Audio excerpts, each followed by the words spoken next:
Hi students, today let's discuss about balancing chemical equations. We all know chemical equations follow law of conservation of mass. That means the total mass on the reactant side will always be equal to the total mass on the product side of a chemical equation. That means the atoms are conserved in a chemical reaction. Okay. While balancing a chemical equation, the most logical step would be to count the number of atoms on the reactant side and the number of atoms on the product side, and we have to make them equal. So make the number of atoms on reactant side and on the product side equal, and apply the above step for all the elements. One more important thing is we have to follow the order. First, we should try to balance the metals, then we should try to balance the non-metals, and then we should try to balance the hydrogen atom, and then we should try to balance the oxygen atoms. Let's take one example. Now see this equation. So this part is the reactant side and this part is the product side. Now let us see how many elements we have. So we have Mg, we have chlorine, and we have hydrogen in this reaction. Now let us consider the reactant side. So we have one atom of chlorine and we have one atom of hydrogen. Now let's see on the product side. So we have one atom of Mg, we have two atoms of chlorine, and we have two atoms of hydrogen. Now what we have to do? We have to make the number of atoms of Mg on the reactant side and the product side same, number of atoms of chlorine on the reactant side and the product side same, and number of atoms of hydrogens we have to make it same on the reactant side and the product side. So Mg is 1 and 1, so it is okay, balanced. See, chlorine we have 1 and we have 2 here on the product side. So the reactant side chlorine will multiply it by 2 so that it becomes 2. So when we multiply this chlorine by 2, we will have to multiply by 2 here also.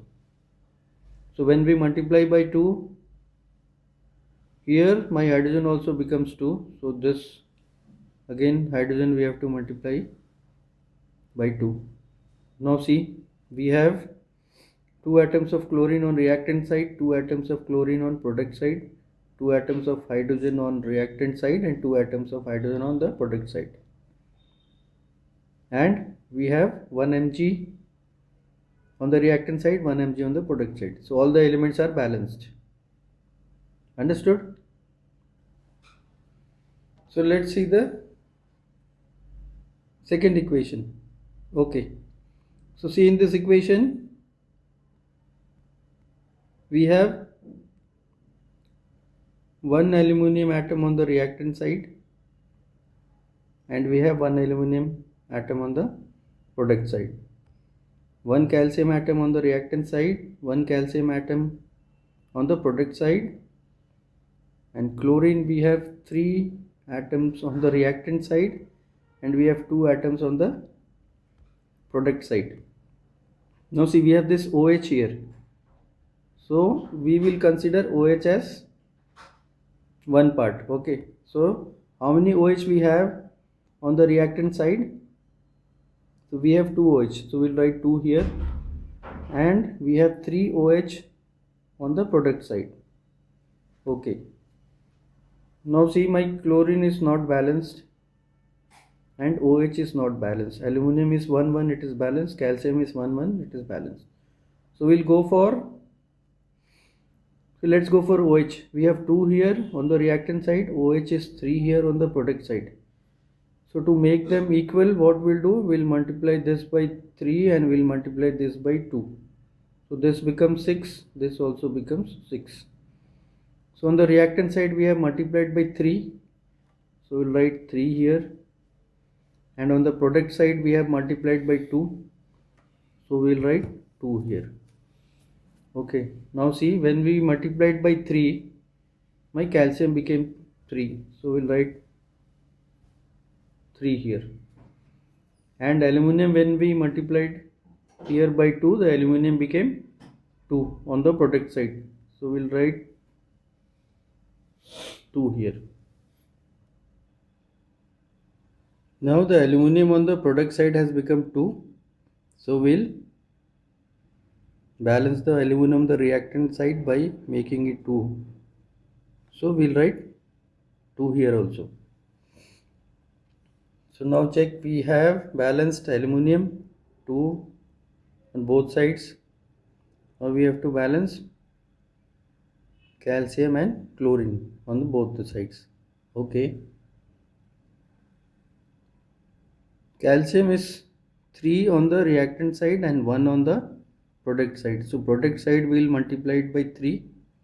So it becomes 3 on the reactant side and 3 on the product side also. So we'll multiply this also by 3.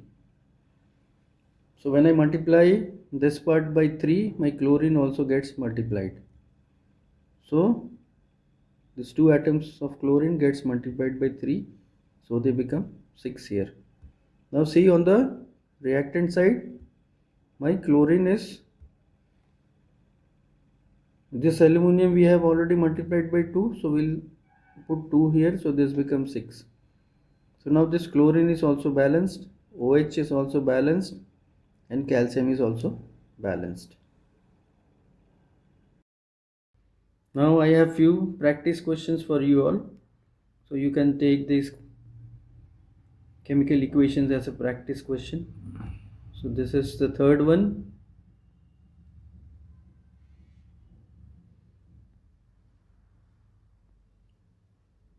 This is the fourth one. The fifth one also.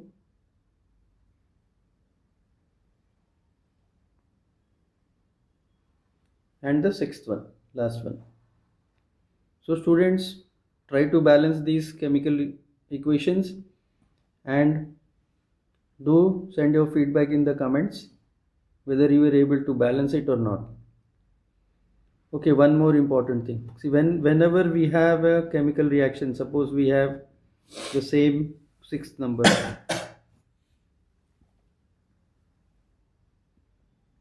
CaCl2 plus H2O plus CO2. So what we do, we see this part we cannot change. Like chlorine. So we cannot try to balance this 2 here. Okay, we have to always try to balance the coefficient part of chlorine. And suppose we have chlorine, and if we multiply this by 2, then it becomes 4 atoms of chlorine. Similarly, when we have H2O and we multiply it by 2, so we get 4 atoms of hydrogen,